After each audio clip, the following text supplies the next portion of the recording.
Hey guys, it's Eric here at Farpoint Restorations. Today, for our first Throwback Thursday video, I wanted to revisit this.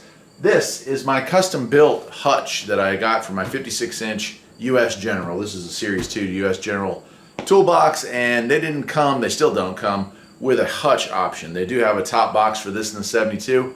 But when I bought mine, I wanted to have a nice hutch. That's what I was used to. Got to have a place to have a computer screen so I could do research, go on Identifix, ShopKey, those kind of things. And of course, place for scan tools and just random tidbits.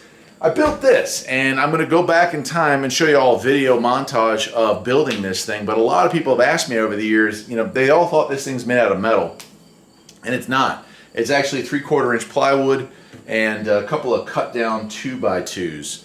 And basically, what I built this thing, I also just wanted to make sure that it matched paint-wise. And so I got one of these drawers out, took it to Lowe's, had them color match it, and there's like 7 or 8 coats. I sanded everything down. I used a little body filler to make sure there were no cracks, and I sanded all this stuff down and then painted it like 5 or 6 times. The back wall here is pegboard. That was the hardest part. Pegboard is just, it's like fiber and it just doesn't want to soak up the paint. So that, you can see, it's not perfect in the back, but the sides came out lovely.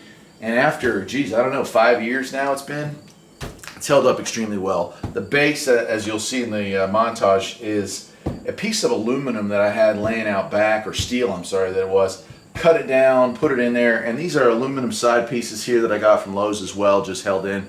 So it kind of matches this overall theme of the regular toolbox. Overall, I've been super happy with it. I had a friend who had a 72-inch Harbor Freight box. I made one from him using the exact same thing. The cool part about this was, and you can't do this with the 72, is actually only one piece of 4x8 3/4 plywood, and I know how much it is here in 2021 to buy a single sheet of plywood, but I was in this for far less than $100, including the monitor and computer and the lighting. Back in the day, I probably guess it'd probably be more like 125, 150 at this point.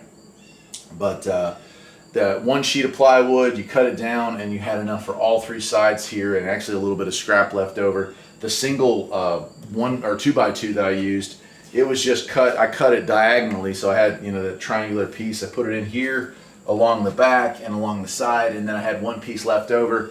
And instead of just having a flat piece up here, I gave it a little bit of a style, a little look, and I think it really came out nice like that. Also, the very nice thing using 3/4 ply as opposed to a thinner is that the top here is strong enough to hold the weight of a human being or whatever you want to throw up there. I've certainly blow molded boxes and stuff when I was at work, and nowadays I just have the computer and some random stuff that comes and goes. I just use it for just pretty much storage. But the fact that I'm working at a tire store for a little while, you could stand up here and grab tires off the rack and toss them down. It was pretty nice. I wasn't sure it was going to work out. One thing I did think about doing was I was going to add a vise on the end here, and I changed my mind on that at the last minute. I just liked having the table space, but it's held up extremely well. There, by the way, now the 3/4, you'll see again in the video, here, here, here, and that's your pegboard. So even the base here doesn't go right into the toolbox. And I put that 3/4 down there, and then put the metal sheet on top of it because I wanted to be able to beat on stuff, and that has worked out really well. So if you're going to build one of these for the 56, you're in it for one sheet. For the 72, it did take a second piece, so just be aware of that. Anyway, here's the montage. It's just a series of pictures of the way I built this thing. And I hope you enjoyed it. And if you did, please like and subscribe here on the Farpoint Restorations channel, as this is going to be the main home for automotive and tool related stuff. A lot of automotive stuff. Thursdays we'll be putting up old stuff. Saturdays hopefully new content, Saturday or Sunday, and a lot of restoration and repair videos. So stick around, I'll see you.